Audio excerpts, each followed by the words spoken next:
Hi friends, this is Mangla Pratapan Muralidharan talking from India. I'm just going to talk about pedagogic reasoning skills. Why is it important for us to analyze the pedagogical reasoning skills when it comes to second language education today?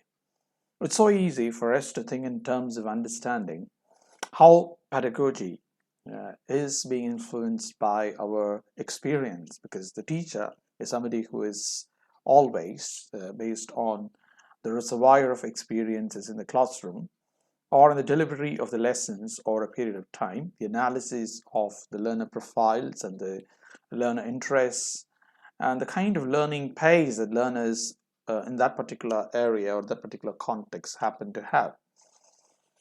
Uh, it ought to be a kind of an amalgamation of teacher interests and learner interests, which could create the way forward for us to sculpt the future pedagogy, especially for online language teaching.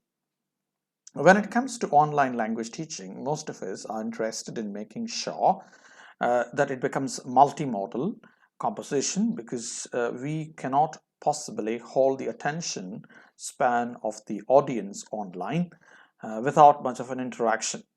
So hence we are here to provide them multimedia content. In other words, digitized multimedia content. There should be a video, there could be audio support, video support.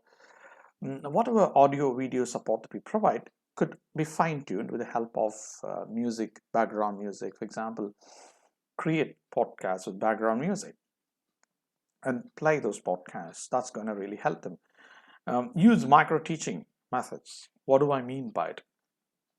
Take a very simple, easy concept. For example, teaching the difference between however and but. You can take up this, or on the other hand, otherwise, you can list these four and give the usage of each of these, provide examples, and then apply it in the classroom. Maybe you can also use grammar textbooks to illustrate it.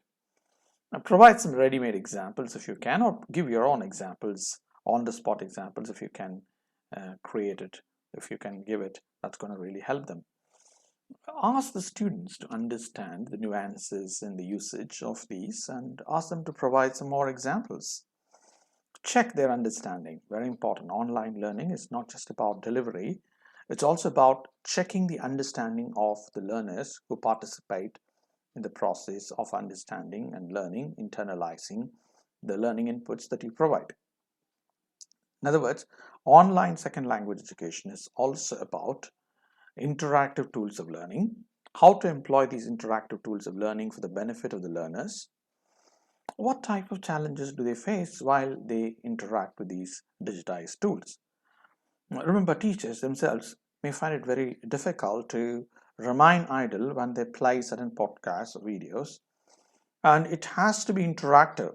I remember long back when I was doing my master's at Central Institute of English and Foreign Languages, now it's called the EFL University in Hyderabad. We had a professor called Professor Lok Balla. He was offering us an introduction to American movies. It was an American film studies course, an introduction to American films.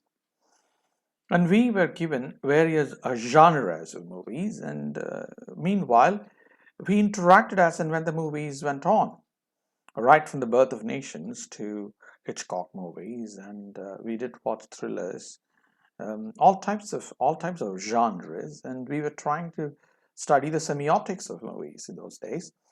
The process was always a kind of a participative process of learning. In other words, there was a discussion all the time about the signs employed by the filmmakers to state what goes on.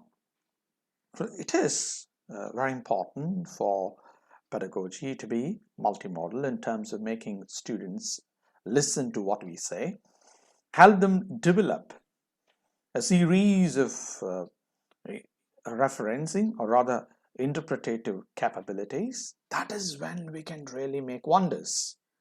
We can do the best only when learners are interested in the process of learning.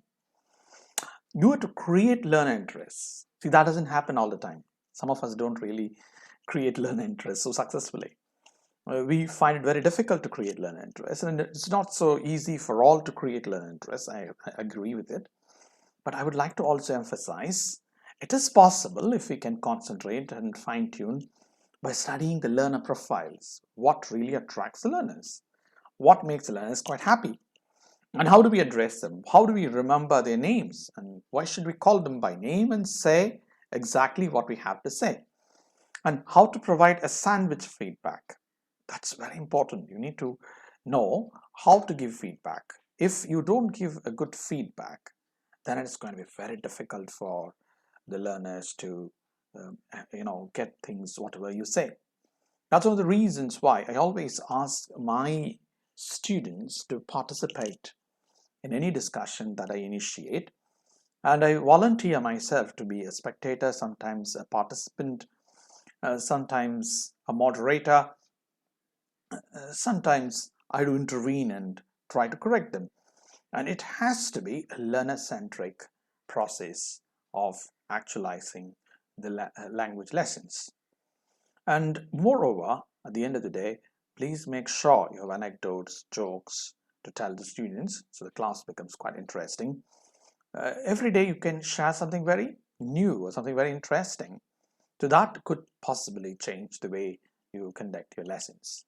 With all this, I think we have done something to enhance the pedagogic reasoning in today's online language teaching. I'll get back to you with some more inputs as and when I get to know or I analyze and understand.